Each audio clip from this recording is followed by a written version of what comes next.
एक रिपोर्ट आई और बाजार में अफवाहों का बाजार गर्म हो गया। सवाल उठने लगे कि क्या भारत अपना गोल्ड बेचकर इकॉनमी संभाल रहा है।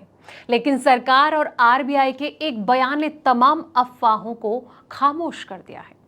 रिजर्व बैंक ने साफ कह दिया दोस्तों कि देश का 1 ग्राम गोल्ड भी नहीं बेचा गया है। उल्टा भारत का गोल्ड रिजर्व लगातार नए रिकॉर्ड बना रहा है। आज राष्ट्र के खजाने पर फैलाए इस भ्रामक दावों का हम पूरा फैक्ट चेक करेंगे। तो आइए समझते हैं कि कैसे आंकड़ों की जादूगरी से एक झूठी खबर बनाई गई और भारत के रिजर्व बैंक का असली सच क्या है। नमस्कार, मैं हूं आपके साथ संध्या बिष्ट और आप देख रहे हैं the economic times India. Lok Sabha में लिखित प्रश्न के जवाब में केंद्र सरकार ने कहा कि आरबीआई द्वारा किसी भी प्रकार से गोल्ड नहीं बेचा गया। लिखित प्रश्न पूछा गया कि सरकार ने पश्चिम एशिया यानी कि वेस्ट एशिया में चल रहे संघर्ष के कारण विदेशी मुद्रा भंडार यानी कि फॉरेन एक्सचेंज रिजर्व की सुरक्षा के लिए लगभग 12 अरब डॉलर मूल्य का गोल्ड बेचा है।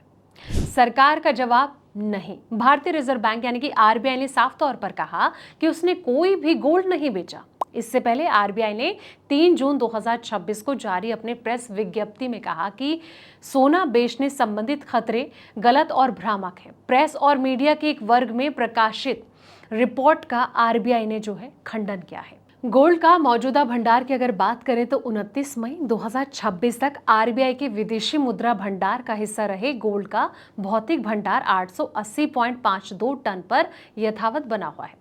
इसमें किसी प्रकार की कमी या फिर बदलाव नहीं किया गया। कुल मिलाकर सरकार या फिर आरबीआई द्वारा लगभग 12 अरब डॉलर का गोल्ड बेचने का दावा सही नहीं है। आरबीआई के अनुसार गोल्ड का भंडार पहले की तरह 880.52 टन ही है और मीडिया में आई बिक्री संबंधित खबरें जो हैं वो कहीं ना कहीं गलत है। आरबीआई का गोल्ड रिजर्व की अगर बात करें तो इसमें कितनी मजबूती है। भारत का जो रिजर्व बैंक पिछले कुछ साल से दुनिया के उन केंद्रीय बैंकों में शामिल है दोस्तों, जो कि सबसे तेजी से सोना खरीद रहे हैं। सुरक्षा कवच की अगर बात करें तो भू राजनीतिक तनाव जैसे कि मिडिल ईस्ट संकट, वैश्विक मंदी के समय गोल्ड सबसे सुरक्षित यानी कि सेफ हेवन एसेट माना जाता है।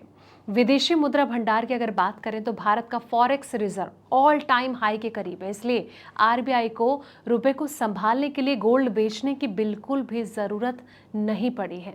हालांकि कुछ वक्त पहले इस तरीके की जो अफवाहें हैं वो बहुत तेजी से फैल रही थी, लेकिन उसके बाद सरकार आरबीआई का एक जो बड़ा एक्शन है वो सामने देखने को मिला है और साफ तौर पर स्पष्टता उन्होंने जारी की है। लेकिन सवाल ये कि जिस तरीके से फॉरेक्स को लेकर भी एक बड़े बात कही जा रही है कि आने वाले दिनों में इसमें तेजी देखने को मिल सकती है, इसको आप कैसे देखते हैं? कमेंट बॉक्स में अपनी राय जरूर दें और साथ ही इस रिपोर्ट को लाइक करें, शेयर करें, चैनल को सब्सक्राइब करना ना भूलें। ऐसे पल पल के अपडेट्स के लिए आप देखते रहें द इकोनॉमिक टाइम्स इंडिया।